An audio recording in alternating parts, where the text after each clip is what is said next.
안녕하세요. 오늘 강의를 통해 만나뵙게 된 여러분 모두 반갑습니다.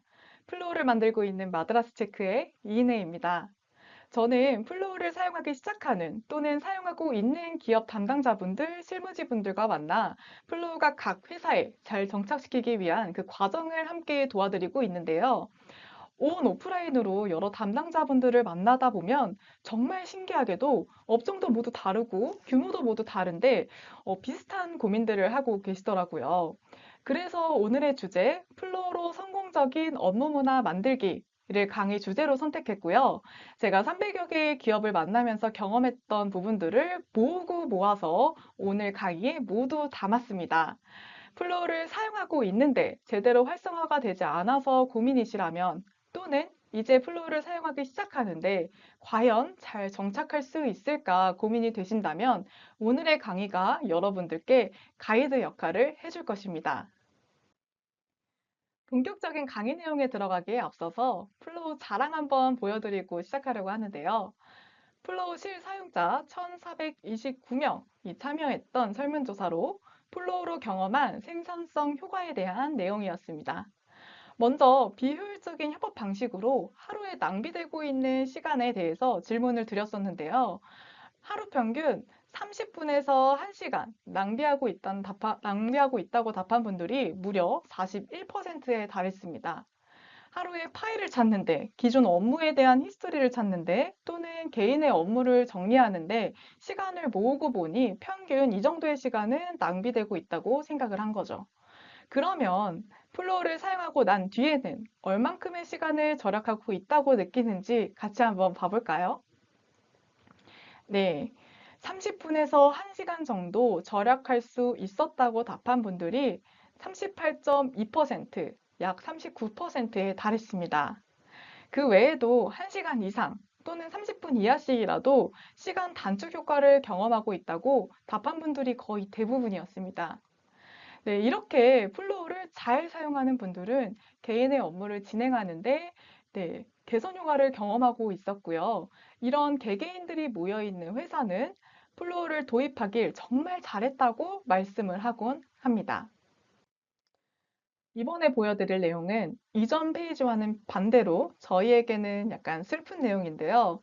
앞서 보여드린 생산성 효과가 있음에도 불구하고 2021년도, 2022년도 2년 동안 플로우를 떠나간 기업 담당자분들을 대상으로 진행했던 설문조사 결과입니다.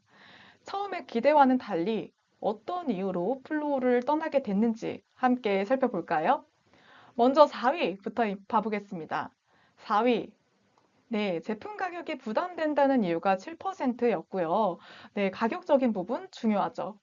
네, 3위는 프로젝트 종류가 11%를 차지했습니다. 단기성 프로젝트 업무를 위해 플로우를 사용하는 경우가 많다는 것을 좀 알게 된 설문조사 결과였습니다. 2위는 무엇이었을까요? 네, 임원 및 관리자가 사용하지 않는다는 이유가 19%를 차지했습니다. 관리자가 쓰지 않으니 일반 직원들이 계속 사용하기에는 좀 부담스럽다는 것을 의미하겠네요. 자, 대망의 1위는 무엇이었을까요? 더 좋은 툴을 찾아서 아니면 기능 안정성이 부족해서 바로 직원들이 사용을 부담스러워하거나 사용을 못하고 있기 때문이라는 게 무려 28%를 차지했습니다.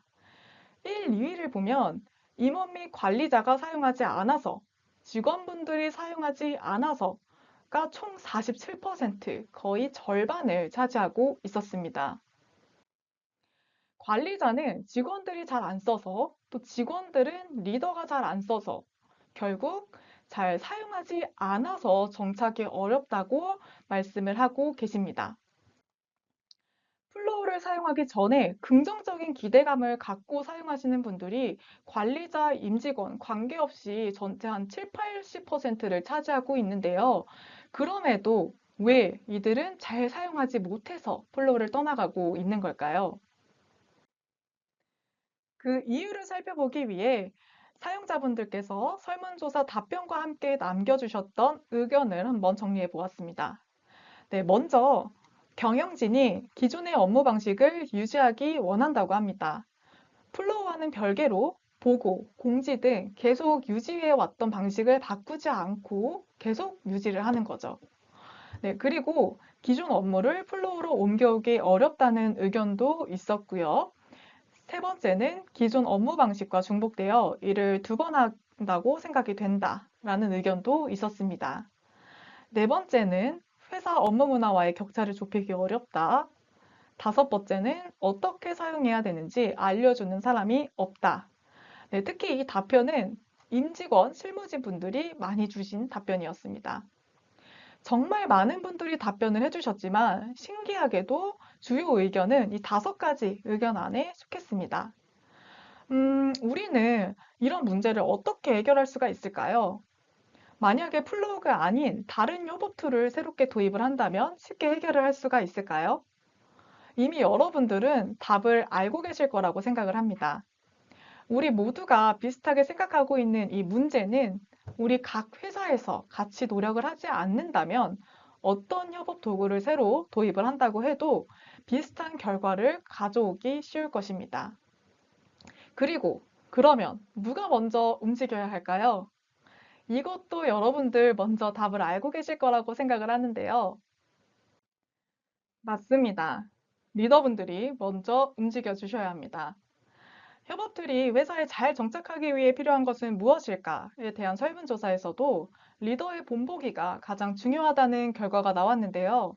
리더의 본보기, 행동으로부터 동기부여와 그리고 보상이 함께 진행되어야 우리 회사의 협업툴 정착, 그뿐만 아니라 우리 회사의 변화가 성공할 수 있습니다.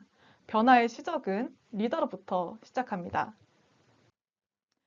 지금 이 강의를 듣고 계신 여러분, 플로우를 사용하고 계시거나 사용하기 시작하시거나 또는 검토를 하고 계신 여러분 모두 우리 회사의 더 나은 업무 문화를 위해 고민하고 계신 리더분들 또는 관련 업무 담당자 분들이실 텐데요.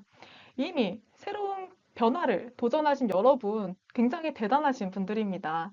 다만 그 방법이 막연하고 어떻게 구체적으로 진행해야 할지 몰라서 고민하고 계신 걸 텐데요. 그래서 저희가 준비했습니다. 네 가지를 함께 살펴볼 텐데요. 플로우를 도입한다는 것, 그리고 플로우로 업무 문화 만드는 4단계 방법, 업무 문화를 성공한 다른 기업들의 사례, 그리고 보안 업무 효율을 높이는 어드민 방법. 이렇게 네 가지를 통해 우리는 새로운 변화인 플로우를 이왕 쓸 거 잘 정착시키기 위해 그리고 업무 효율 향상을 경험하기 위해 리더인 여러분들 그리고 도입 담당자분들께서 실무자분들께서 어떤 역할을 하며 어떤 행동을 할 것인지 저희가 가이드를 제시해 드릴 것입니다. 우리는 우리만의 플로우 정착 과정을 해낼 수 있을 것입니다. 그러면 이제 그 과정 함께 시작해 보겠습니다.